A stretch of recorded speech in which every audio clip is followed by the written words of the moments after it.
I'm reporting in on October the 18th, 2008, shortly after 9 a.m. in the morning on a rather cold day from Detroit, Michigan. I arrived in town yesterday and had a wonderful tour throughout the city. And I'm here now with a real expert on Detroit.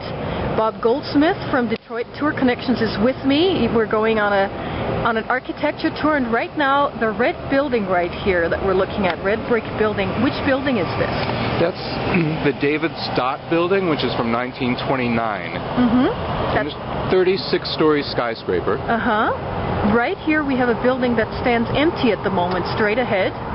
That is the Lafayette Building, is that right? Correct, that's the Lafayette Building, also from the 1920s. It's an interesting V-shaped building. Oh yeah. And yeah, it's been vacant for some time, unfortunately, and now it's kind of got the windows sort of decorated. Yeah, no kidding. Now here is another big monumental building.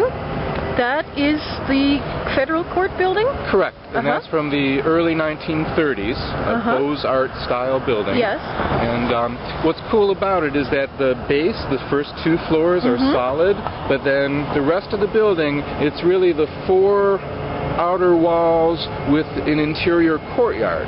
So those are the upper like 8 floors, and if you see the building from the top of the Penobscot Building and can look down, you can just see that open space in the middle. And walking around the building, it just seems so solid, but it's not. It's not so as solid as it looks. It has an atrium in the middle. Now here's another outstanding architectural example of Detroit buildings. This is the Free Press building, right? Right. The Free Press is one of our 2 major newspapers that are left in town. We used to have a third one called The Times, but now it's the Detroit News and the Detroit Free Press. And this is by Albert Kahn, who's our most famous architect and who did so many things in Detroit. And this is the 1925 building, I think. And he also did the building for the Detroit News. And he did a lot of buildings that are similar to this one, with sort of a central tower that's a little higher and sort of flanking towers that are a little bit lower. Right. Now over here we actually have the tracks of the Detroit People Mover, which goes something like, what, 3-point-something miles? Right. It just in one direction only? A loop around downtown. So you can get on and get off, or stay on the whole way around and get off right where you started. Okay, now we're looking north on Washington, what is it, Avenue or Street? Washington Boulevard. Okay, see, I was wrong altogether. The tallest building on the left here is the Book Building, right? That's the Book Tower, which is attached to the Book Building. Oh, yeah? And I used to have my office in there until early last year. Unfortunately, it's empty now, and except for a bar at the bottom and a Coney Island and a couple other businesses at the bottom.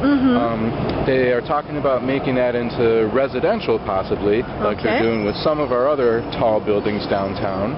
And that one is by Louis Camper, and he's a prominent Detroit architect.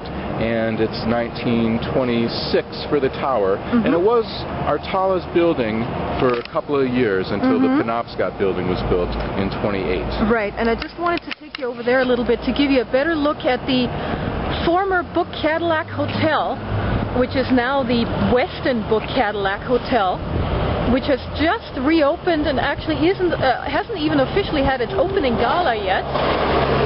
But it's a beautifully renovated property of this historic hotel here.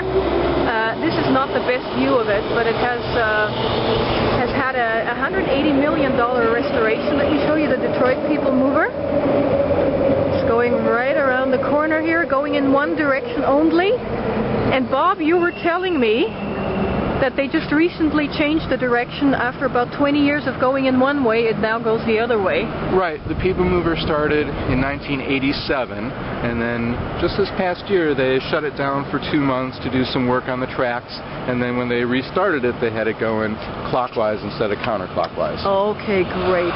Well, you can see from this one vantage point right here, you're seeing some major examples of Detroit architecture. There's so much wonderful early 20th century architecture here, some of it unfortunately no longer occupied, but hopefully awaiting rejuvenation at some point sooner or later.